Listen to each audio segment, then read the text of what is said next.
नमस्कार मित्रांनो, पूजाच रेसिपीज मध्ये तुमचं सर्वांचंच अगदी मनापासून स्वागत आहे। रक्षाबंधन आता जवळ आलेला आहे, त्यामुळे गोडधोड आपण घरामध्ये नक्की बनवतो। पण आज आपण अगदी साधी सोपी आणि झटपट तयार होणारी रेसिपी बघणार आहोत, ती म्हणजे रवा आणि बेसनची बर्फी। तर त्यासाठी लागणारं साहित्य बघून घेणार आहोत। इथे मी वाटीने म्हणाल तर अशी मोठी वाटीने 1 वाटी इतकं बेसन घेतलेलं आहे आणि वजनी हे अर्धा पाव इतकं बेसन आहे। सोबतच आपण अर्धा पाव इतकं तूप घेतलेलं आहे आणि इथे मी 150 ग्रॅम साखर घेतलेली आहे। साखर आपल्याला थोडीशी जास्तीची वापरायची आहे, कारण का आपण यामध्ये रवा सुद्धा घालणार आहोत। तर इथे मी 2 टेबलस्पून इतका बारीक रवा घेतलेला आहे आणि वजनी हा 25 ग्रॅम इतका आहे। सोबतच 8 ते 10 काजू, 8 ते 10 बदाम, थोडेसे पिस्त्याचे काप घेतलेले आहेत, जे आपल्याला गार्निशिंग साठी लागणार आहेत। इथे 1 चिमूटभर इतका ऑरेंज फूड कलर घेतलेला आहे। हा पूर्णपणे ऑप्शनल आहे, जर का तुम्हाला वापरायचा असेल तर तुम्ही वापरू शकता, नाही वापरला तरी देखील चालू शकतो। सोबतच आपल्याला अर्धा टीस्पून वेलचीची पूड घ्यायची आहे आणि 1 टेबलस्पून इतकं दूध लागणार आहे। इथे आपण एक मिक्सरचं भांडं घेतलेलं आहे, त्यामध्ये काजू आणि बदाम काढून घ्यायचे आहेत आणि याची जाडसर अशी आपल्याला पूड तयार करून घ्यायची आहे। इथे आपण काजू आणि बदामची पूड तयार करून घेतलेली आहे। आता आपण ही बाजूला ठेवून घेऊया। गॅसवरती एक कढई गरम करण्यासाठी ठेवून घेतलेली आहे। यामध्ये आपल्याला अर्ध तूप काढून घ्यायचं आहे। हे बघा, तूप आता आपण चांगलं गरम करून घेऊया। इथे आपलं तूप चांगलं गरम झालेलं आहे। गॅस बारीकच करून घ्यायचा आहे। यामध्ये आता आपण रवा काढून घेणार आहोत आणि अगदी 2 मिनिटांसाठी बारीक गॅसवरतीच तुपामध्ये चांगला रवा परतून घेणार आहोत।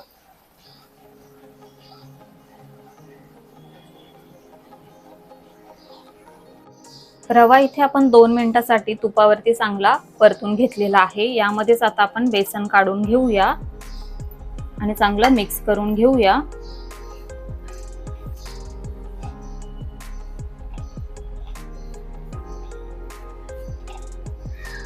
हे बघा, आपण चांगलं मिक्स केलेलं आहे। आता जे उर्वरित तूप आहे ते सुद्धा आपल्याला यामध्ये काढून घ्यायचं आहे। थोडंसं मी ठेवून घेते, नंतर आपल्याला हे लागणार आहे। हे बघा, आता आपण हे चांगलं मिक्स करून घेऊया। आता आपल्याला बेसन चांगलं खमंग होईपर्यंत तुपावरती परतून घ्यायचं आहे।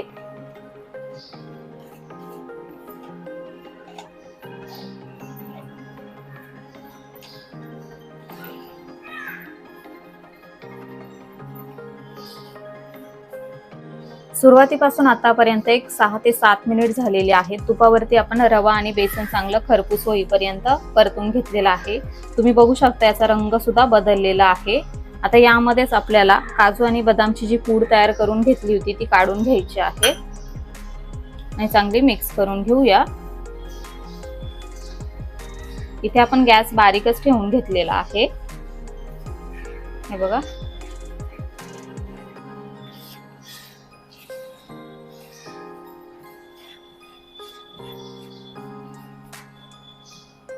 गॅस इथे आपल्याला बारीकच ठेवायचा आहे आणि यामध्ये आता आपल्याला 1 टेबलस्पून इतकं दूध काढून घ्यायचं आहे।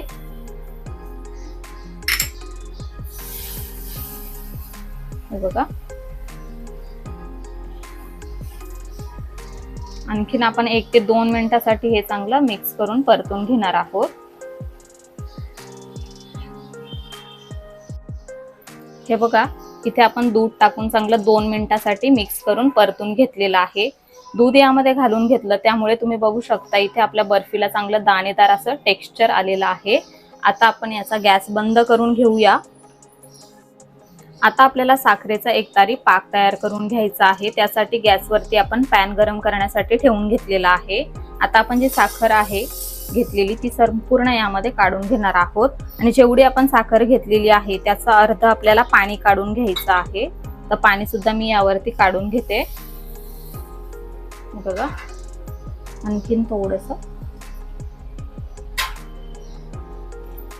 आता आपल्याला साखर पाण्यामध्ये पूर्णपणे मेल्ट करून घ्यायची आहे। तर गॅस इथे मी मीडियम करून घेतलेला आहे। मीडियम गॅसवरती साखर आता आपण पूर्णपणे मेल्ट करून घेऊया।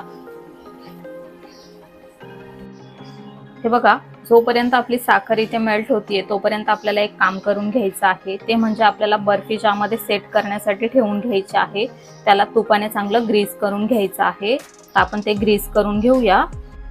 इथे मी एक स्टीलची खोलगट अशी प्लेट घेतलेली आहे। आपण जे तूप थोडंसं उरवलं होतं ते आपल्याला यामध्ये काढून घ्यायचं आहे आणि याला चांगलं ग्रीस करून घ्यायचं आहे। हे बघा या पद्धतीने। आता आपण हे बाजूला ठेवून घेऊया। तुम्ही बघू शकता साखर इथे पूर्णपणे मेल्ट झालेली आहे। आणखीन आपल्याला हे 2 ते 3 मिनिटांसाठी चांगलं उकळवून घ्यायचं आहे। यामध्येच मी फूड कलर सुद्धा काढून घेते।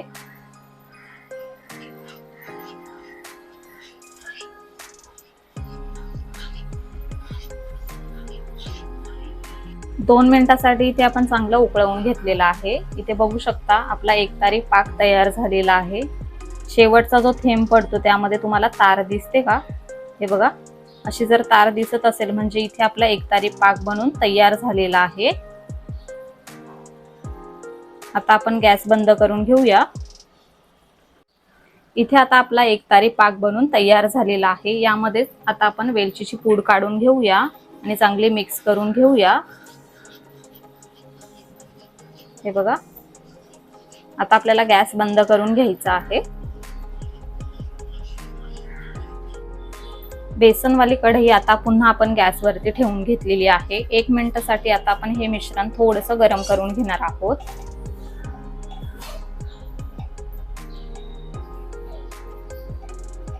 हे बघा 1 मिनिट झालेला आहे। आता आपण जो एकतारी पाक तयार करून घेतला होता तो संपूर्ण आपल्याला यामध्ये काढून घ्यायचा आहे।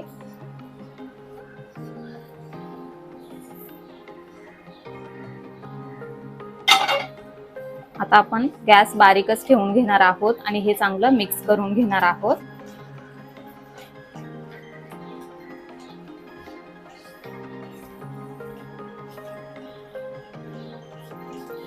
हे बघा आपल्याला फक्त 1 ते 2 मिनिटांसाठी हे चांगलं मिक्स करून परतून घ्यायचं आहे, जेणेकरून सर्व जिन्नस व्यवस्थित एकजीव होतील।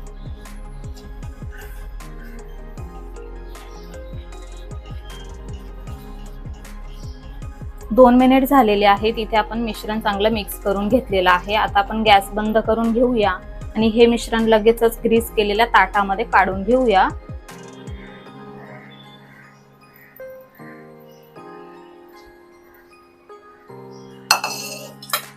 हे बघा लगेचच आपण हे थोडंसं असं पसरवून घेणार आहोत।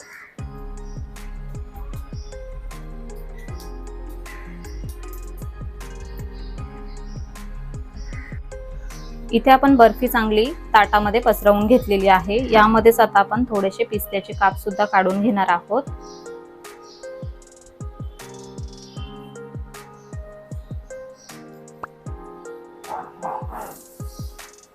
हे बघा थोडंसं असं टॅप करून घेऊया, जेणेकरून बर्फीला चांगलं हे चिटकून जाईल। आता अर्ध्या तासासाठी आपल्याला ही बर्फी अशी सेट होण्यासाठी बाजूला ठेवून घ्यायची आहे। बर्फी इथे पूर्णपणे थंड झालेली आहे। आता आपण ही कट करून घेणार आहोत।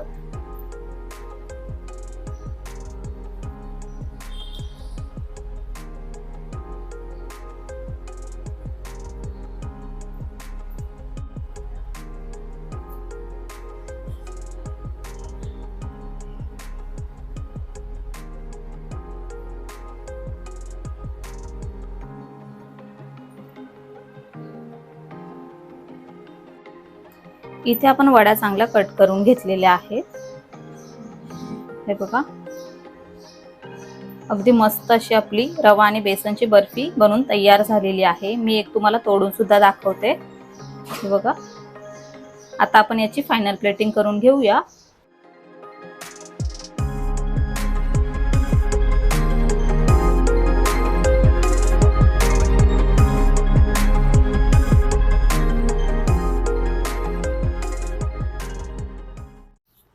तर अशा प्रकारे इथे आपली रवा बेसनची बर्फी बनून तयार झालेली आहे। याचं साहित्य आणि प्रमाण आपण व्हिडिओच्या डिस्क्रिप्शन मध्ये दिलेलं आहे। या प्रमाणामध्ये आपल्या साधारणतः 20 ते 22 वड्या बनून तयार होतात। तुम्हाला जास्त हव्या असतील तर तुम्ही प्रमाण दुप्पट करू शकता। ही बर्फी चवीला अगदी अप्रतिम लागते। म्हणून तुम्ही ही रेसिपी घरी नक्की करून बघा व ती कशी झाली आहे ते आम्हाला कमेंटद्वारे नक्की कळवा।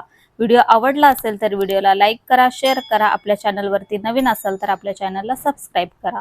लवकरच भेटूया अशाच एका नवीन रेसिपीसह। तोपर्यंत bye bye, take care, eat healthy, live healthy.